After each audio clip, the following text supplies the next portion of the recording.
Hi, Chef Alan Carlson, Italian Colors Restaurant, Oakland, California. Today we're going to make a warm chocolate gooey cake. So we'll take a little bit of chocolate. Serrated knife's good for cutting chocolate. Regular knives will kind of dull them. The closer you have it to room temperature, the easier it is to cut. We'll just take a little bit of chocolate off of there. Keep it from melting, hold it all together.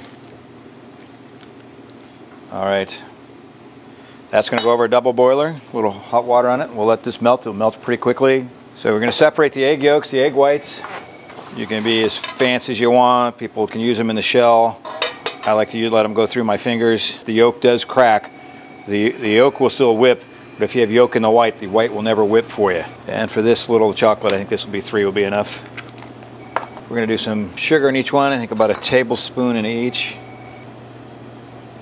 Some people put some cream of tartar in there if you think you need it. So these will go into the mixers. You can't really over whip the egg yolks, so you can throw those on and let them go. The whites, you just want a soft peak on the whites. Okay, while those are going, I'll take a little bit of the butter, line your dish with it. You can use melted butter if you want. You can use the raw butter. Just make sure it coats it so it doesn't stick. Some people put flour, then you know it definitely won't stick. Seems like we have a lot of gluten allergies these days, so I try to use it just straight sugar on it. Throw your sugar in there. Move that around. The sugar will crystallize on the side and it won't stick with that in there. Soft peak on the whites. You should be able to turn it upside down, but you don't want it so stiff that it's a meringue, because this is what's going to help it to souffle up. Egg yolks are just a nice light ribbon.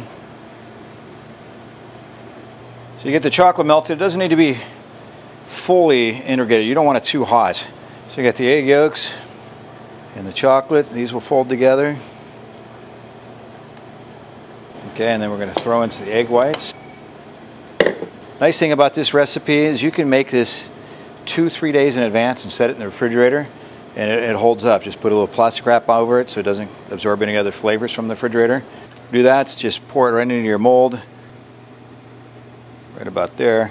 Take some of the chocolate ganache. This is just chocolate and cream melted down together. Good chunk of that. I do, good 1.5 to 2 ounce chunk of that right into the middle of the souffle. It cooks, it's going to engulf that. So that's our cake. This goes in the oven for about 18 minutes. So the cake comes out. It's a little baked on the top. This one was actually in the refrigerator overnight, so you can see how it's set up. So we just run a knife around it to get it loosened up. This will unmold onto your plate. Oops, came out a little quicker than I thought. Make sure you hold a hot towel. That thing is piping hot. It's 400 degrees. Get rid of the extra crumbs off of there. We want to decorate this. We just make our own. It's just espresso coffee with cream, a little sugar, and thickened with egg yolks. Put that in there on the plate. Gives a nice sauce to it. You don't have to use a squeeze bottle. That's where if you just melt ice cream, it works great. We have a little melted chocolate. Once again, it's just the ganache that's warmed up. You can do circles, you can do dots, there's no wrong way to make the cake look good. You can come back if you want to do a little herringbone action in it, make different patterns, hearts, shapes, whatever you want to do it, and the sauce will let you do that. We top it with a little powdered sugar on top.